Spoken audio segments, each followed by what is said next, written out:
tukaba dutangije rero ku mugaragaro iyi gahunda y'urubyiruko mu biruhuko mu karere kacu ka Musanze.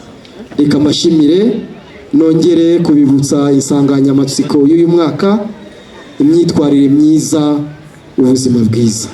Ibiganiro bizagaruka ku muco, amateka n'indangagaciro by'Abanyarwanda, umurimo n'umuco wo kwizigamira.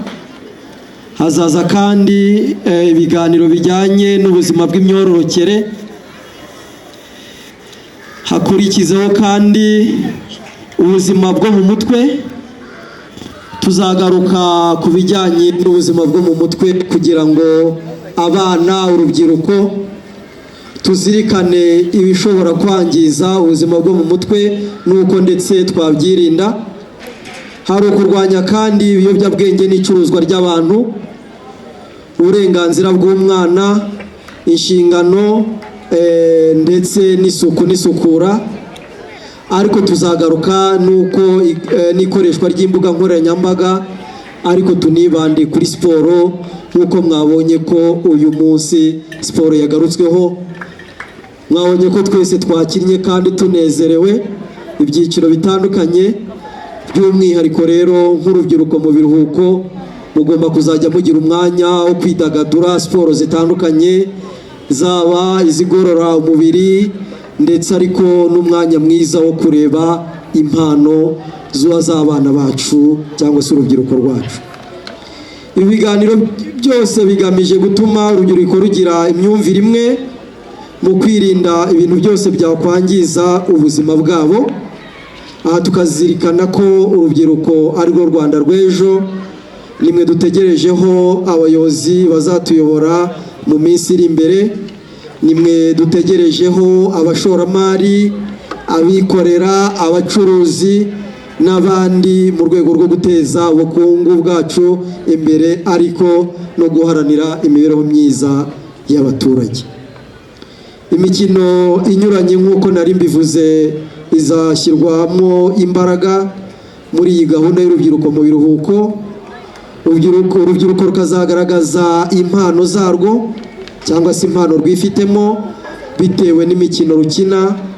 Uzaba kandi umwanya wo kwidagadura no gusabana binyuze muri iyo mikino, ariko no mu zindi gahunda tuzaba dufite.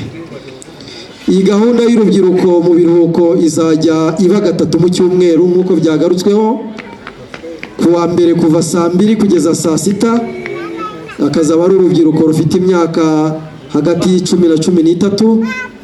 Ku wa gatatu kuva isaa 7 kugeza saa 10 urubyiruko rufite imyaka 14 kugeza kuri 16.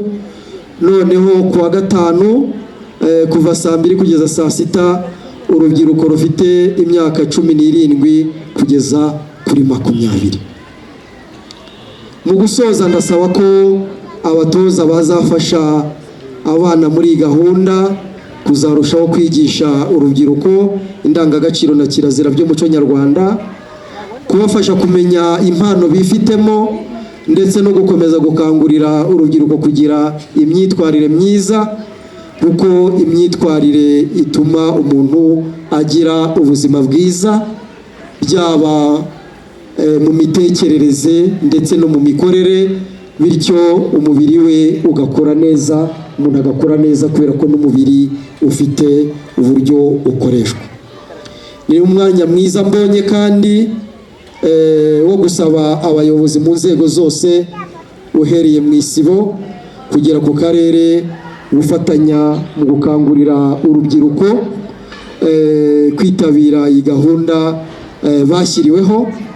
Nta rubyiruko twifuza kubona hirya no hino mu mihanda mu gihe abandi barimo kwigishwa imyitwarire ikwiriye, mu gihe buri wese ku rwego rwe tumusaba gukora kandi ubukangurambaga. Mwe mwaje aha ngaha n'abandi hirya no hino mu mirenge itandukanye gukora ubukangurambaga mu baturage kugira ngo bazohereze abana babo, urubyiruko rwabo ku masite y'icyitegererezo ari hirya no hino mu mirenge ndetse no mu tugari.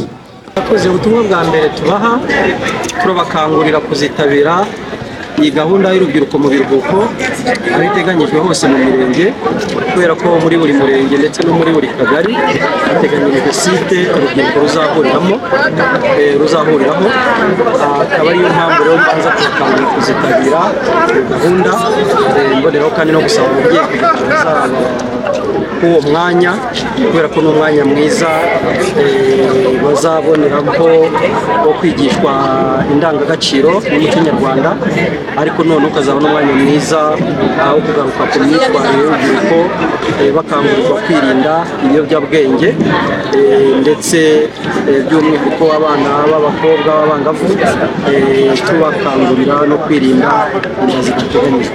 Bizaba kandi n'umwanya mwiza wo kugaragaza impano zabo, uko bakora tugenda tuzubaka, aho hazaba hari abatoza batandukanye babafasha gukuza izo mpano, ariko noneho banigishwa amasomo atandukanye azabafasha muri ubu buryo.